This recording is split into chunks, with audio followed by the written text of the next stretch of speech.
আসসালামু আলাইকুম। সবার আগে বাছাই করা 10টি আন্তর্জাতিক খবর জানিয়ে দেব। প্রথমেই থাকছে শিরোনাম। তবে তার আগে অনুরোধ থাকবে ভিডিওটিতে একটি লাইক দিবেন।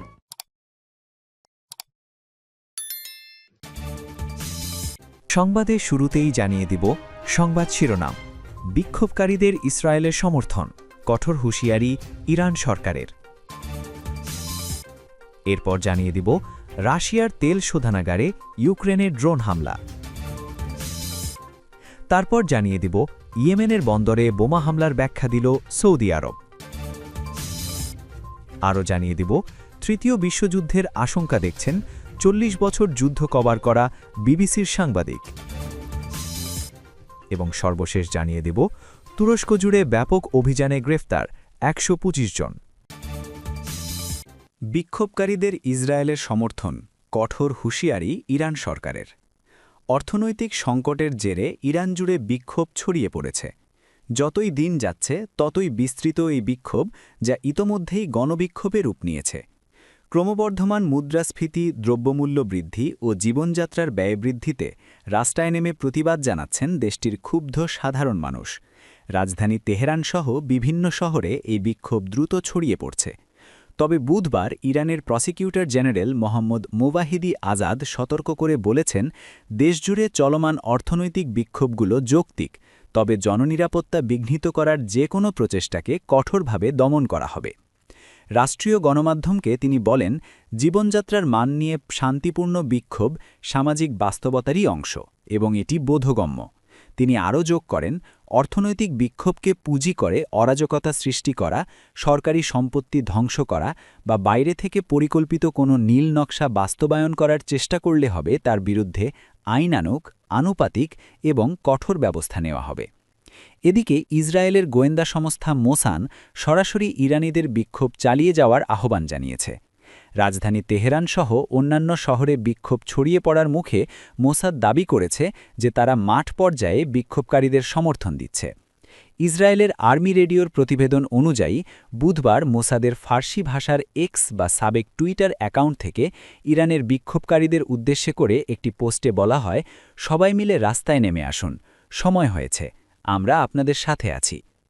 ইসরায়েলের গোয়েন্দা সংস্থার পোস্টে আরও উল্লেখ করা হয়, শুধু দূর থেকে বা কথার মাধ্যমেই নয়, আমরা মাঠেও আপনাদের সাথে আছি। গত রবিবার তেহরানের ব্যবসায়ীরা ইরানের ভেঙে পড়া অর্থনীতির প্রতিবাদে যে বিক্ষোভ শুরু করেছিলেন তা এখন অন্যান্য শহরেও ছড়িয়ে পড়ছে এবং শিক্ষার্থীরাও যোগ দিচ্ছেন। মার্কিন ডলারসহ অন্যান্য বিশ্বমুদ্রার বিপরীতে ইরানি রিয়ালের ব্যাপক দরপতন ঘটেছে, যার ফলে আমদানিকৃত পণ্যের দাম বৃদ্ধি পেয়েছে এবং খুচরা ব্যবসায়ীরা ক্ষতিগ্রস্ত হচ্ছেন।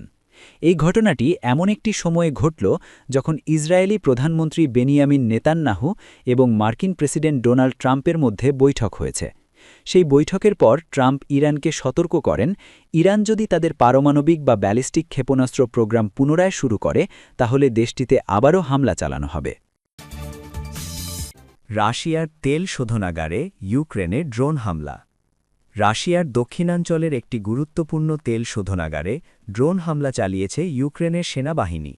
এতে শোধনাগারটির বিভিন্ন স্থাপনায় আগুন ধরে যায় এবং সেখানে দায়িত্ব পালনরত 2 জন কর্মী আহত হন। হামলার লক্ষ্যবস্তু ছিল ক্রাসনোগার অঞ্চলের কৃষ্ণসাগর উপকূলে অবস্থিত তুয়াপস অয়েল রিফাইনারি। ইউক্রেনের ভূখণ্ড থেকে শোধনাগারটির দূরত্ব প্রায় 350 কিলোমিটার। রুশ সেনাবাহিনীর ক্রাসনোদার শাখার টেলিগ্রামে দেওয়া এক বিবৃতিতে জানায়, ড্রোন হামলার পর শোধনাগার ও আশপাশের প্রায় 3229 বর্গফুট এলাকা জুড়ে আগুন ছড়িয়ে পড়ে। দ্রুত আগুন নিয়ন্ত্রণে আনা হলেও উল্লেখযোগ্য ক্ষয়ক্ষতি হয়েছে বলে স্বীকার করা হয়, তবে ক্ষয়ক্ষতির সুনির্দিষ্ট পরিমাণ জানানো হয়নি। রাষ্ট্রায়ত্ত তেল কোম্পানি রোসনেফটের মালিকানাধীন তুয়াপস শোধনাগারটি কৃষ্ণ ও আজব সাগর অঞ্চলের অন্যতম বৃহৎ ও কৌশলগতভাবে গুরুত্বপূর্ণ স্থাপনা হিসেবে পরিচিত।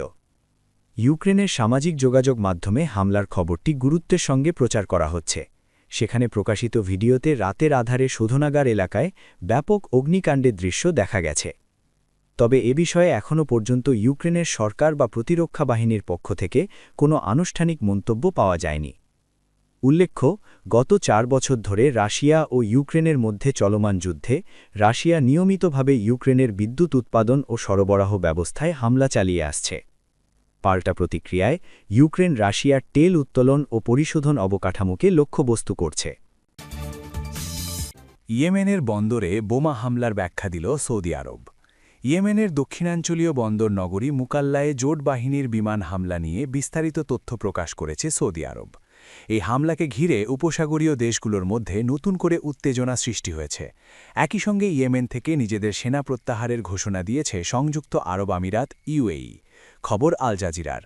সৌদি নেতৃত্বাধীন জোটের মুখপাত্র মেজর জেনারেল তুর্কি আল মালিকি মঙ্গলবার ভোরে চালানো সামরিক অভিযানের বিভিন্ন ছবি ও তথ্য তুলে ধরেন। তিনি জানান, মুকাল্লা বন্দরে প্রবেশের পর দেখা যায় দুটি জাহাজে ৮০টিরও বেশি যানবাহন এবং বিপুল পরিমাণ অস্ত্র ও গোলাবারুদ ভর্তি কন্টেনার ছিল। তার দাবি, এসব যানবাহন, কন্টেনার ও আমিরাতি সেনাদের সৌদি আরবকে না জানিয়ে আল রাইয়ান ঘাঁটিতে স্থানান্তর করা হয়।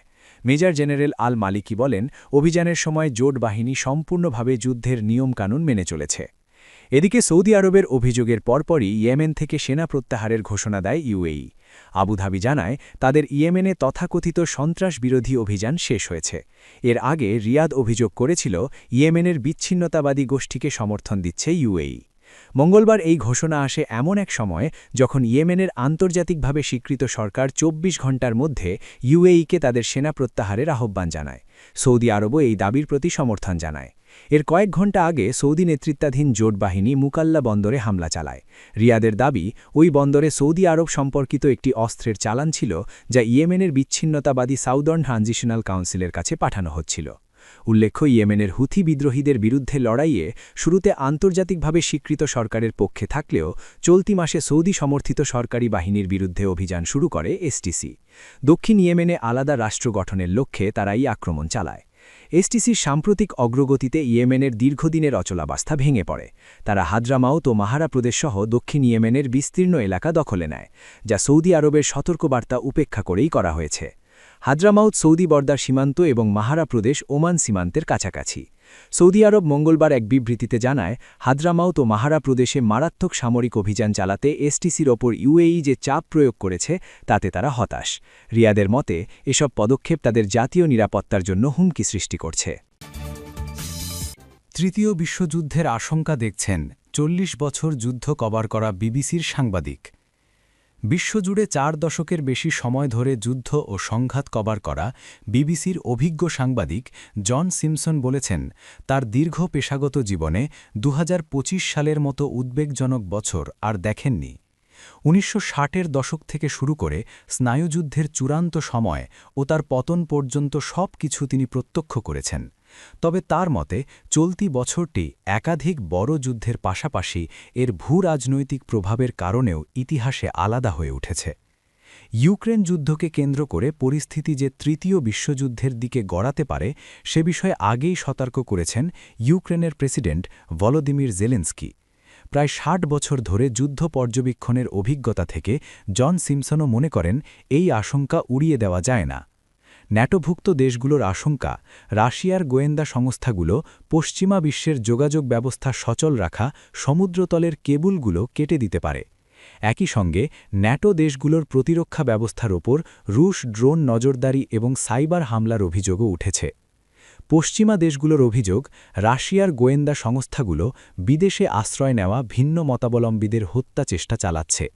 ২০১৮ সালে যুক্তরাজ্যের সলিসবাড়িতে সাবেক রুশ গোয়েন্দা সার্গেই স্ক্রিপালের ওপর বিষ প্রয়োগের তদন্তে জানা যায়, এই হামলার অনুমোদন রাশিয়ার সর্বোচ্চ পর্যায় থেকে দেওয়া হয়েছিল, অর্থাৎ রুশ প্রেসিডেন্ট ভ্লাদিমির পুতিনই এই হত্যাচেষ্টার অনুমোদন দিয়েছিলেন।